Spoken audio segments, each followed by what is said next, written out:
क्यों कुछ लोगों की जिंदगी मानो एक पल में बदल जाता है। क्यों कभी कभी समय इतना बेरहम हो जाता है कि भगवान अपना मुंह मोड़ लेते हैं। पर आपको क्या लगता है कि भगवान सच में अपना मुंह मोड़ लेते हैं या वो हमें समय के खेल में ढालना सिखा रहे होते हैं। आज इस कहानी में हम आपको बताएंगे कि कैसे भोलेनाथ ने एक टूटे हुए इंसान को फिर से जीना सिखा दिया। यह कहानी शुरू होती है एक छोटे से गांव सोनापुर से। यह गांव पहाड़, पर्वत और घने जंगलों के बीच बसा हुआ था, जहां लोग सूर्य उदय होने के पहली किरण पे भगवान भोलेनाथ का नाम लेकर अपने काम धंधे की शुरुआत करते थे और किसान अपने अपने खेतों खलिहानों में जाते थे। उसी गांव में एक युवक रहता था, रामू, जिसकी जिंदगी में भूचाल आ गया था। मानो समय उसको अपनी उंगलियों पे नचा रहा था। कभी उसके पास सब कुछ हुआ करता था, घर, परिवार, मान सम्मान, सब धीरे धीरे एक एक करके सब उससे छीनता चला गया, मानो किसी की नजर लग गई हो। लेकिन रामू बचपन से ही बहुत मेहनती और ईमानदार था। वह पूजा पाठ में भी बहुत विश्वास रखता था। वह दिन प्रतिदिन भोलेनाथ के मंदिर जाता था और शिवलिंग पे जल चढ़ाता था। भोलेनाथ से बस एक चीज मांगता था, हे भोलेनाथ, मेरे माता पिता को कोई कष्ट मत देना और उन्हें खुश रखना। भगवान, बस मेरी एक यही इच्छा है और कुछ नहीं। पर कहते हैं ना, जब जब समय खराब होता है ना, कोई नहीं जानता कब क्या हो जाता है।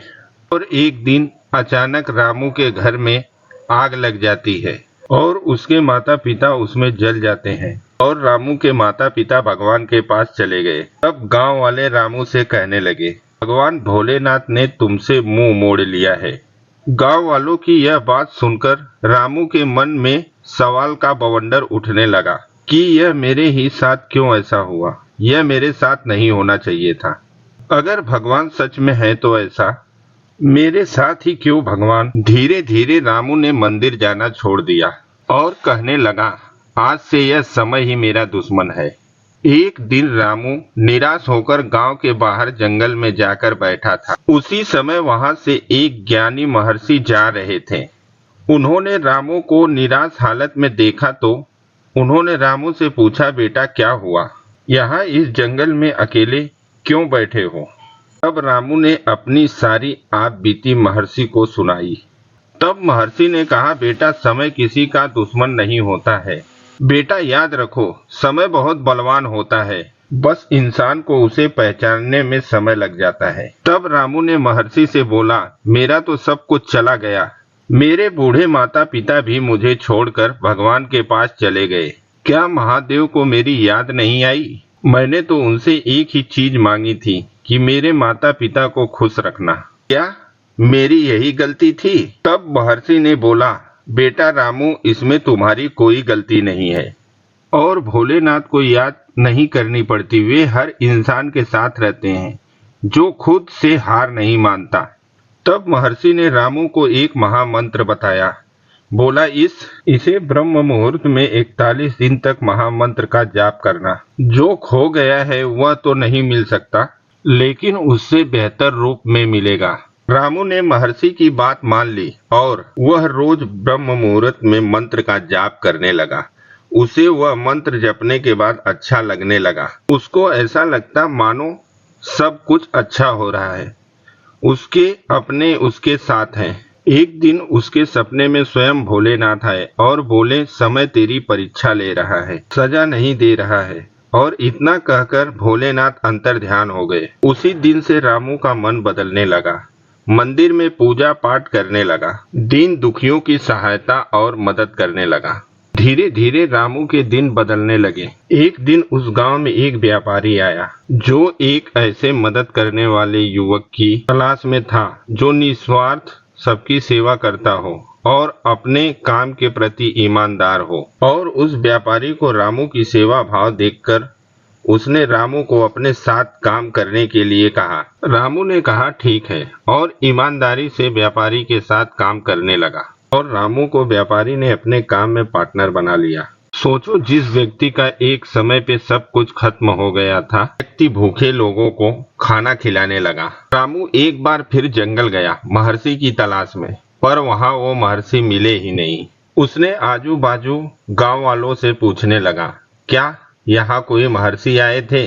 लेकिन गांव वालों ने कहा, यहाँ तो वर्षों से कोई ऋषि मुनि नहीं आए बेटा। बात सुनकर रामू के पैरों तले जमीन खिसक गई मानो। रामू को अचानक याद आया वह वचन जो महादेव जी को याद नहीं करना पड़ता, महादेव खुद आते हैं।